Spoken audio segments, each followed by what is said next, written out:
12. So we're going to continue on with religion, but we're focusing on death and burial today. Okay, so here's our syllabus dot point and our main idea.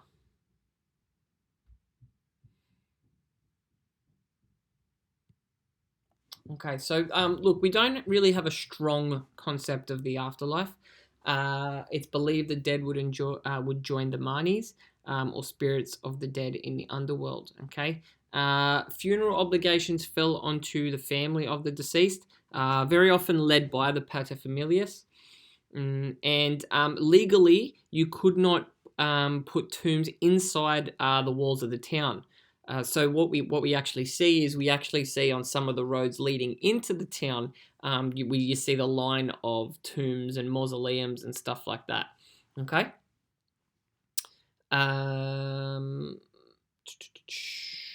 Okay. So the Romans usually cremated their dead. Wore ceremonial clothing, burned on a pyre, ashes put into an urn and then into another container and then buried. We had a few banquets and offerings as well, and that could also come back and have a bit of a banquet or an offering after the actual funeral and on the anniversary of the death. The tombs obviously varied, just as tombs nowadays will vary. Tombs will vary in Pompeii as well. We don't find really what's happening with our tombs for Herculaneum, just so you know. So a lot of our evidence comes from Pompeii. So that you can have small to varied in structure, size, varying in inscriptions that were left as well, and some have niches for statues and things like that as well, which obviously wealth and preference comes into it. Very rarely, which I'll kind of say towards the end, it's not common that you have your own singular tomb just for yourself. It's very often your household are buried kind of together. Sometimes this is strictly for the family, but also can be including things like the slaves and freedmen that were loyal to you and stuff like that. All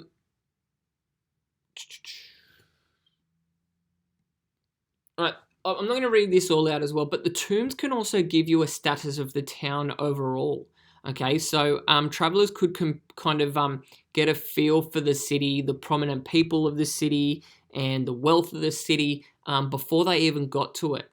Okay, so the tombs could not only show us a wealth and status of those buried in them, but also of the town in its entirety. Okay, it's very interesting.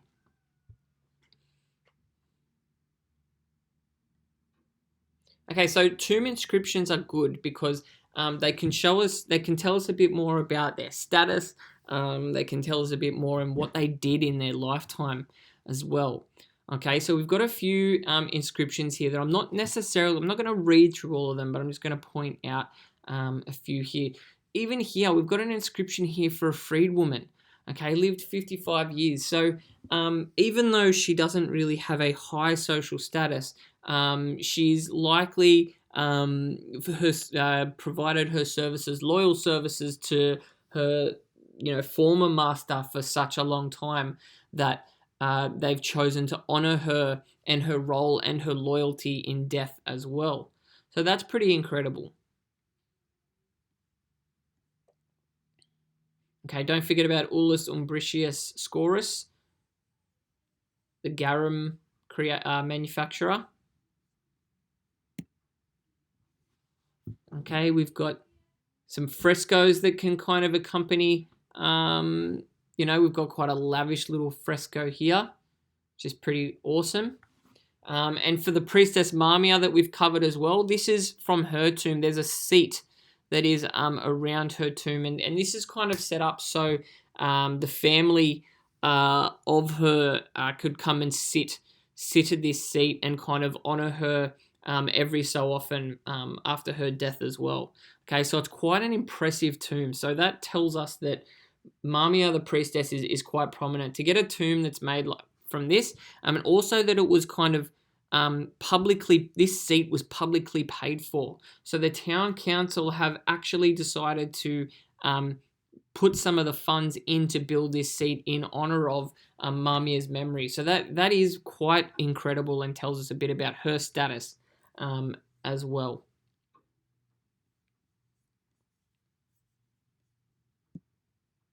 Okay, we've got some more inscriptions here that I will leave for you to go over in your own time. Okay, the necropolis discovered and excavated by Mayuri. Okay, this is fairly solid amount of room covered here. Okay, we've got, you know, tombs from different families of social backgrounds.